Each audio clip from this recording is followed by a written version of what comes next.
What's going on, y'all? Welcome to another episode of the Geek Out Room podcast. Don't forget you can watch our episodes on our YouTube channel, Sauceless Entertainment. You can also listen to our episodes over on Spotify and Apple Podcasts. Just type in Geek Out Room on those search engines and you should find us. Today, we're talking about one of the greatest games of all time, greatest video games of all time, Grand Theft Auto San Andreas.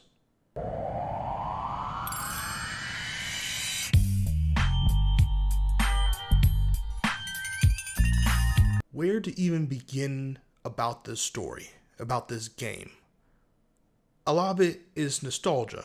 I will give you that. But listen, nostalgia, is it something that you have to take away? Is nostalgia something that a game or a movie or any piece of entertainment should be penalized for?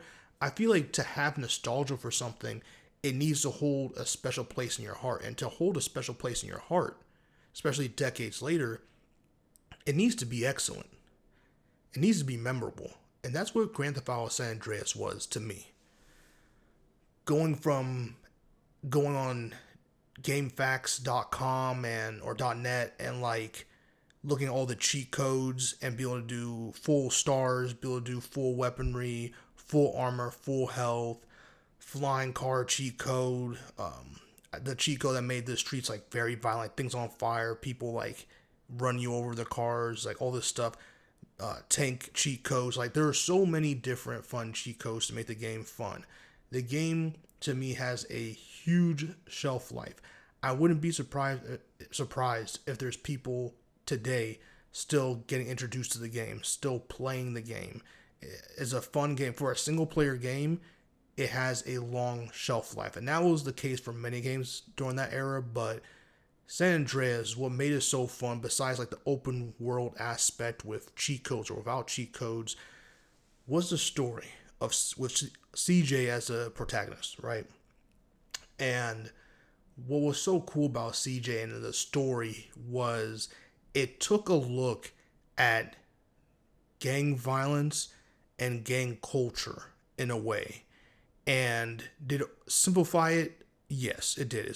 At the end of the day, it's a story that's meant to entertain people more than just give it like literal facts or lessons like a documentary. But it still had its moments where there were heartstring moments, right?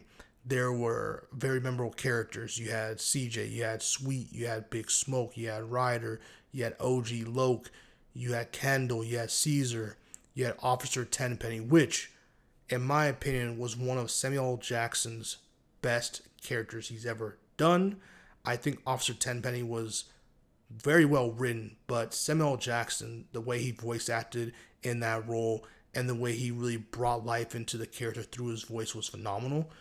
And I think the story of San Andreas is one of the best, if not the best story in Grand Theft Auto history. I'm going to put that. To me, it goes San Andreas number 1, Grand Theft Auto 4 at number 2, and then Grand Theft Auto Vice City at number 3. Those are my top 3. I wasn't a huge fan of Grand Theft Auto 5, to be honest with you, story-wise. I just wasn't. It was a great story, don't get me wrong. It was fine for its time especially, but something about San Andreas, something about Grand Theft Auto Vice City, something about Grand Theft Auto 4 felt so much different. Right? It just felt so good. But sticking to San Andreas, it was the first game, at least that I played back then on the PlayStation 2, where the game felt so big. The game felt so everlasting.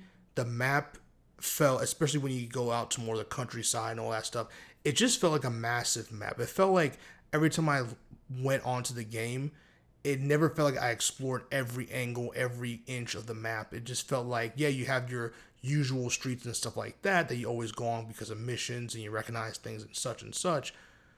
But it still never felt boring. It never felt like it was a waste. It felt like a proper open world map. Now, obviously not as big as like your Fallout games and stuff like that, but it doesn't need to be. It's big enough for a game at that point, for that time period. It's a really big game. And I just really appreciated that. I appreciated games back then where you had a very strong story mode, but you also had so much to do while you're completing the story.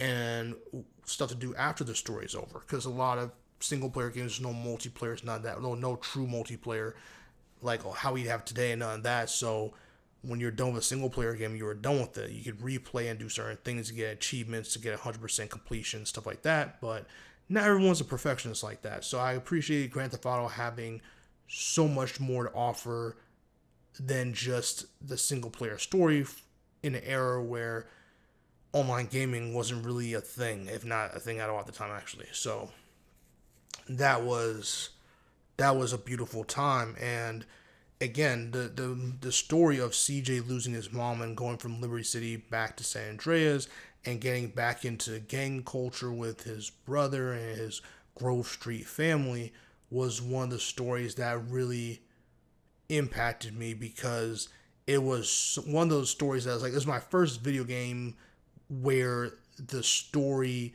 was so grounded, because at that point I was playing like a lot of Sonic Adventures, a lot of like Tony Hawk Pro Skater games, like Madden, like just games like that. But San Andreas and Mega Man, but like San Andreas was the first game where it's like it was very violent, adult subject material, sexual material, yeah, everything that got a rated M, right? And the dynamic between CJ, the main character, and all the other members or the other characters in the story was so interesting.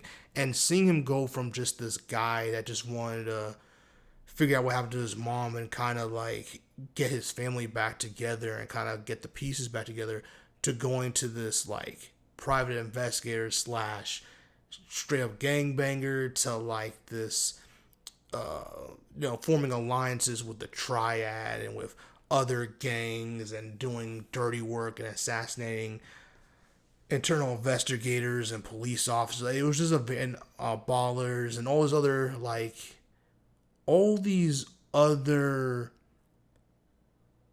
all these other dynamics in the game made it so much fun, dude. It's such a memorable game, and maybe part of it was like for me like the nostalgia, and also like the fact that the main character was black and a lot of the characters were black and such. But it's more than just that. It's more than just that for me.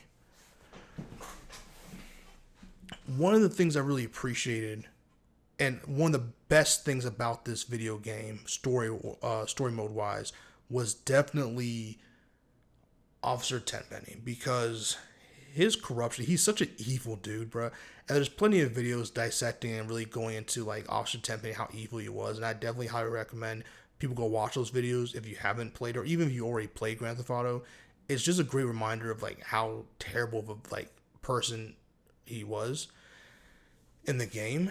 And one thing that is so raw about this story is seeing how Officer Tenpenny played the gangs, and how he was using corruption and abusing his power, and manipulating so many things behind the scenes, how he was responsible for so much tragedy, and how meticulous he was. But at the same time, he was so narcissistic, he was so ego driven, that it still led to his downfall. And I like that. It was super easy to make a villain like super, mustache twirling and being like, oh, I just want to be the leader of the gangs, or I'm just evil for the sake of evil, which he was evil for the sake of evil. But it was more than just like, hey, I just want to be an asshole. For him, it was like, nah, like, I want to make bread. I want to be the boss. I want to be untouchable. And all you guys want to dance, right? He was a master manipulator. He was like, okay, I'm going to manipulate this gang and this gang and this gang to basically thin out the numbers. I'm going to balance the scale so that one gang is not more powerful than the other gang. And I'm going to do my best to make CJ my lapdog. I'm going to pin a body on him, and I'm going to do all these things. And then I'm going to throw his brother in jail, make him work for me some more. So every single time you felt like you had a way out with Tenpenny, he would find a way to keep you back in. And it was just such a great battle between CJ and Officer Tenpenny. And then with the big reveal about Big Smoke and Ryder, and about CJ's mom, and all these different things, even going to the dating of Kendall and Cesar, like that was such an interesting thing because you had these gang members in which I forgot what the Cesar's gang was called. I really should have remembered, but I forgot what it was called. But basically, the Mexican gang, and he was he was it was so interesting because you're so busy with like these gang wars and turf wars and tagging other people's spots and doing all these things that they added a little sub story where it's like Kendall fell in love with a person from a rival gang, and you kind of see CJ go from this like, everything Grove Street till I die to like, if my sister's happy and this dude's cool and he can protect my sister, especially knowing what the shit I got going on I'm in, I can trust him with her. And seeing him be that protective brother, but also being someone to help, again, this whole story, keeping the family together, mending his issues he had with Sweet, and making sure his sister was good, and kind of avenging his mother and all this different stuff, and bringing honor to Grove Street, uniting Grove Street, all these things. Like CJ did a lot throughout these couple months he was in back in San Andreas, and it was just a great game, dude. It was a great game for its time. It's still a great game with an amazing, fun story. And also, like I said, I mentioned the cheat codes, I mentioned the story. Just even the being able to upgrade your character, right? Like being able to go to the gym and getting CJ swole, or being able to use jetpacks or use parachutes off the tallest buildings in the video game, and just all this different interactive things that other video games now are like, especially modern games, are more like you expect it for a lot of things. But at that time, what San Andreas had to offer to me was a very well crafted video game with a lot of love and care. And I don't know the records for San Andreas. I don't know how many copies or units were sold, but I hope it was a lot. I'm assuming it was a lot because to me, it is the best Grand Theft Auto put on planet Earth. And that's saying something because I truly have love and respect for GTA 4. And GTA 4 to me is one of the best modern games. But man, San Andreas is number one to me. So we'll get into Grand Theft Auto 4. You want me to do an episode about Grand Theft Auto 4? I definitely will. But yeah, this is just my love story. My love story. My love letter.